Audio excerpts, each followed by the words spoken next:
Tales from the shit.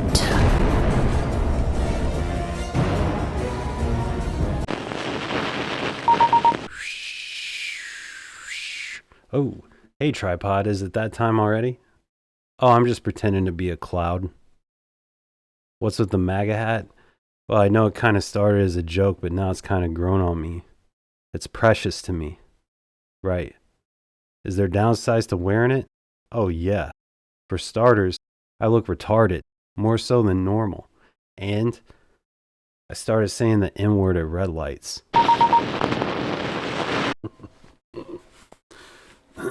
Chapter 3, The Inside Edition.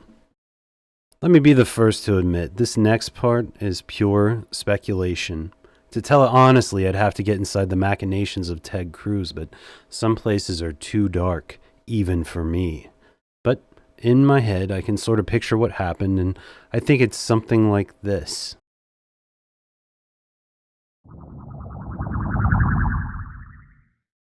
As I told my cop friend bye and she recognized my sanctity before the Lord, Ted Cruz stomped down the hall like a toddler in heat.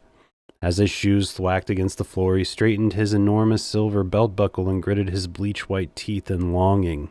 He was longing to hit the slopes. The ski lodge had been his operation, and losing product cost him a lot, not only in cash but in influence and favors. No matter if you were red or blue, on the hill the Senate Ski Lodge was the only party that mattered. It was the refuge of the political cool kids, a place to get away from MTG and AOC, at least until the riot. When he reached the lodge, Ted's mouth was agape when he saw the condition of his business. He walked inside the bathroom, kicked at one of several mounds of cocaine, and let out a sharp yelp when his soft-shoed foot connected with the large half of the broken toilet lid. I mean, hey, why not? But with his face red with rage, Ted shouted, "Fuck!" and hopped around like an idiot until the pain subsided. Then, when he realized he stood in a low-hanging cloud of cocaine, he inhaled deeply and welcomed the burn. He'd always been one to indulge, not to mention it had been a hell of a day, but still, as a politician, he had to be concerned about appearances. The senator made his way forward across that hollowed, gritty ground and hunched over the sink to look into the mirror with blood-stained eyes. He wasn't surprised to see himself covered in cocaine or that he resembled a powdered donut. No. He was surprised to see that behind him, in between the busted double doors, stood Matt Gaetz, the bronzed yet corpulent rat fuck of the GOP. Ted then understood that his bad day was about to become worse. Still, he wasn't one to be a little bitch about it. Despite his decade of charm school, he sneered into the mirror, beaming it back at Gaetz, who blinked nervously. Ted's voice was filled with subdued rage as he hissed, "What's up, faggot?" In the cocaine-dusted mirror, Gaetz looked uneasy. He loosened his tie as beads of sweat popped on his forehead, then stammered, "Jesus, Ted, you know I like the ladies." Ted nodded into the mirror. "Yeah, Matt, I heard that. The young ladies." Gaetz defended himself meekly as always. Now, Ted, you know how it is with allegations." Ted turned like a vampire and stated, "Those aren't allegations, you sick fuck." He grabbed Gaetz by the least slimy part of his lapels and hoisted him to eye level. Then he shouted, "I have daughters!" and with disgust dropped Gaetz like a sack of potatoes. Gaetz let out a stifled grunt. Stifled. How do you say that shit? Stifled? This sounds cooler. Gaetz let out a stifled grunt as he was used to taking a pounding. He scrambled amongst the cocaine but found it hard to find traction. He knew he had to get up before he got one of Ted's loafers to the mouth. He was, however, too slow. When Ted's shoe connected, he could taste the leather and a hint of special interests. Gaetz recovered and spit a mouthful of fresh blood onto the cocaine that littered the floor.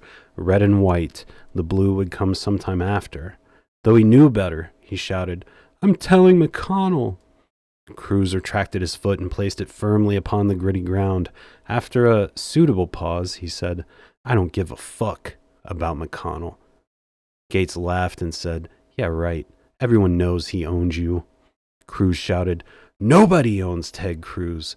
Then, After a second of consideration, he added, other than the NRA. Gates pulled himself up to his feet and answered, yeah, right. Say what you want, but we know the truth. Cruz shook his head and said, who's we? And that, my friends, is when three forms entered the ski lodge. One, the muscle, wore an eye patch. The second, the maniac, wore a wheelchair. The third, the one in the center, the epicenter, was diminutive and frail. Despite this, it was clear to all assembled that this was the source of power, of corruption, and glacial dereliction. When McConnell stepped into the room, flanked by his lackeys, all was silent. He looked at Gates with clear disdain and in a voice reminiscent of Palpatine said, you look like a fucking frat boy. Clean yourself up. Then, more subdued and turtly, he added, you've got a spot on Fox in 20 minutes. Gates righted himself and got to work. Not only was he cheap, he was good at doing what he was told. Otherwise, he'd have been useless. McConnell looked at Ted disapprovingly and held him in an icy gaze. When it was appropriate, he asked, Ted, I trust you have this under control. Ted said, of course I have it under control. Aware he was covered in cocaine, but seemingly unaware of irony, he added, what do I look like, a fucking drug addict? McConnell stared at him long, hard, and cold. At last he said, yes. He turned and walked towards the remnants of the door, stopping only to survey the mess across the floor. He looked at Crenshaw and told him, get this cleaned up before Romney finds out, and give Ted a little ... motivation. Then he turned and left. For some reason, Crenshaw stood in the only bit of shadow. He stepped forward, his suit fine-pressed and immaculate, his lips curled into a cruel grin beneath his eye patch. To put it bluntly, he looked fucking cool. But he took a step forward and said curtly, Ted. Cruz looked into his eye, unflinching and firmly replied, Crenshaw. Niceties exhausted, Crenshaw had Ted pinned to the ground almost instantly. It wasn't a fair fight. Despite the struggle, he stretched Ted's hand wide open, and that's when, almost on cue, Cawthorn began to slowly roll forward. He moved haltingly, quarter turn by quarter turn, but only to maximize his own sadistic glee. As the wheelchair squeaked to a halt, Cawthorn said, hey, Ted, I didn't know you liked rubber. Ted resisted, though deep down in his heart of hearts he knew what awaited him. In a strained voice he said, only when I'm fucking your girl. She gave me the clap last time I raw-dogged it. Cawthorn gave a stiff nod and loose grin and said, nice one, Ted. I'm going to enjoy this. Never one to tease, he urged the chair forward, inch by inch, using physical torque. Ted Cruz, to his credit, made not a peep as his hand was crushed by the chair of that invalid. The senator revealed no pain, only annoyance, and asked, is that it?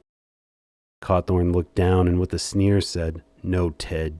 Mr. McConnell told me to heap it on, or else you wouldn't learn your lesson. Ted sneered back and goes, heap it on? The fuck are you talking about? Cawthorn smiled like a deviant and said, this.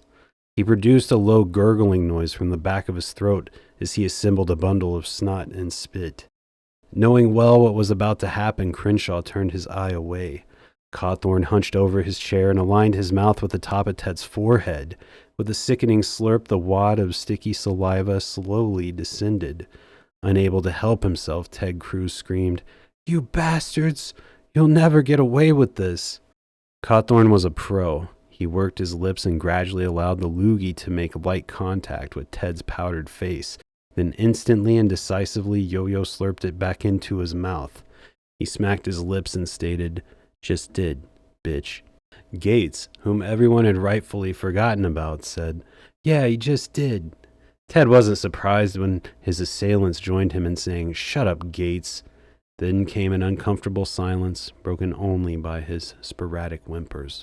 As it seemed no one knew what to do next, Ted asked, we done here? But, sensing an opportunity, Gates dried his tears. He stepped forward, his right hand clenched into a white dusted fist. He knelt and said, no, Ted, we're not. With that, he fisted Ted's mouth. It slipped in, surprisingly easily. For Ted, only the hand was unwelcomed. He wondered what manner of crust could be found beneath a rodent's nails. Despite that, he was hungry for the grit of pure cocaine to push reality from his mind. For a moment, he was an esteemed senator from Texas, held to the floor by a veteran and an invalid with a slimy cuck's fist in his throat. Then he blinked as the burn took hold and thought of better days ahead. He felt a fire inside himself that emanated from someplace within, but quickly spread to his jaws. With a sudden surge of energetic rage, Cruz began to buck. Crenshaw released his hold and stood up with a look of disgust.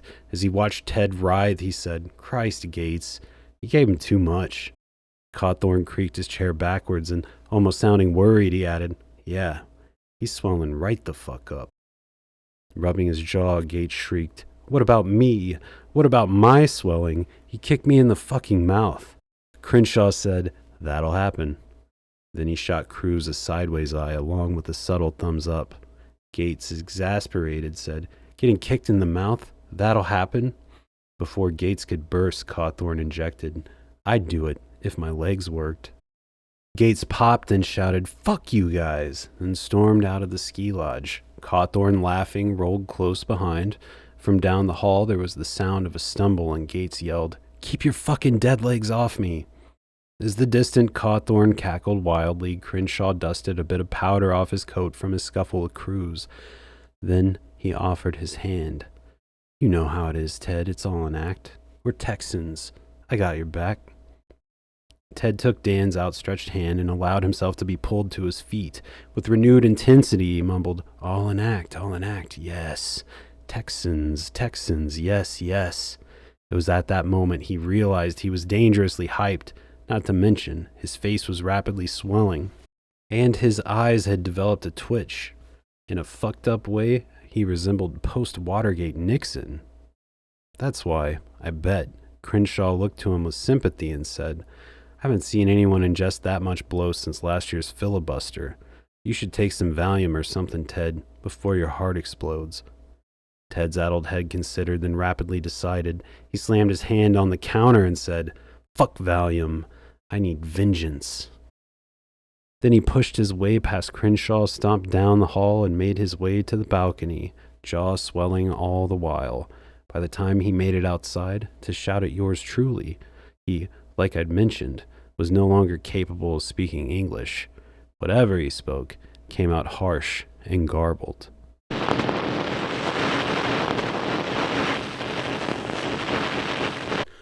Oh, I think I won the lotto. Oh, I think I won the lotto.